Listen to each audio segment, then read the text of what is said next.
Now, the big news today is that the first coronavirus vaccine has been approved as safe to use in the UK and could be rolled out to those in high priority groups as early as next week. Deputy Chief Medical Officer Jonathan Van-Tam admitted in a press conference last night that the news made him emotional. And I'm guessing that will have hit home for so many people across the country for whatever the personal reasons are. I know, even just talking to my mum yesterday on the phone, and you know, you sort of were hoping that it was coming and you knew it would come, but the fact that it's actually happening now, and it hit her yesterday, she said, I definitely want to get it done as quickly as possible. It means I can just come over and give Patricia a hug.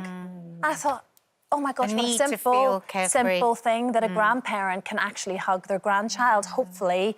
And, you know, everything can feel safe around that. All of these poor people have been struggling in care homes for all of these months.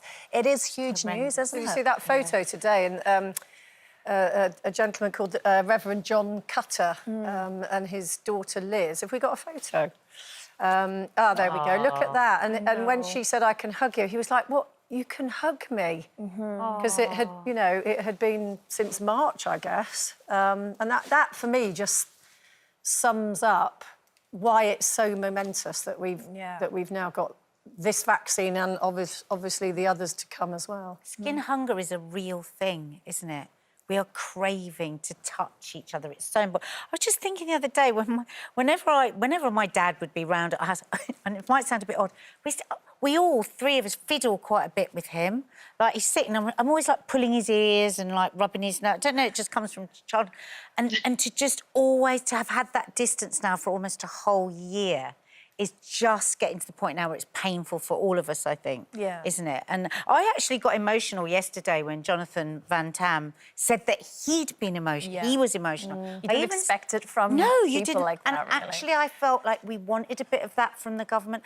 And I feel emotional when you actually... I think we don't talk enough about the scientists, how extraordinary what they've done is, and how... Can you imagine? I've got goosebumps just thinking about how they must... How much they must feel about what they've achieved in such a ridiculous... I mean, I think they're emotional as well, because this shows that when you throw money at it and, you know, everybody's on board with it, you can get these things out a lot more quickly, you know.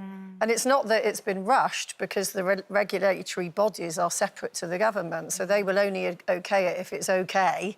But because it's been such a, you know, 40,000 people across all different countries being tested, it really shows what you can do in medicine. And I think scientists who do suffer a lot from underfunding are now saying, look, if you give us the money, there's other things that we could do. Yeah, I know. There's a feeling of unity suddenly, isn't there, Saira? Yeah, no, absolutely. I think for me, it is emotional thinking about people who've been in care homes, who've been suffering with Alzheimer's, their families can't see them. And this really gives people hope and a sense of we're going to get back to normality. I still don't think it'll be normal for quite a while yet, but at least we're on the right track. And also, I think, Jane, it's really interesting you're saying about throwing money at it.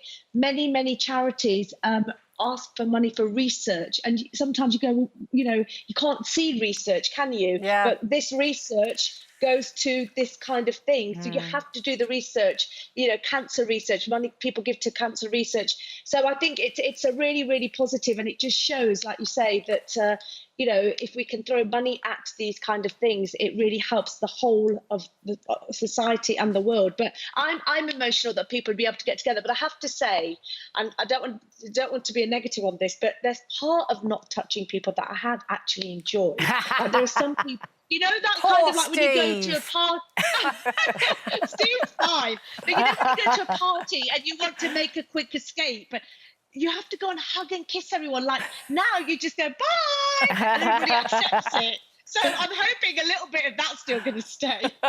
Well, don't forget, 30% of British people apparently were hoping for a lockdown for Christmas so they wouldn't have to see their relatives. Yeah, there's I don't know why, but I find that really funny.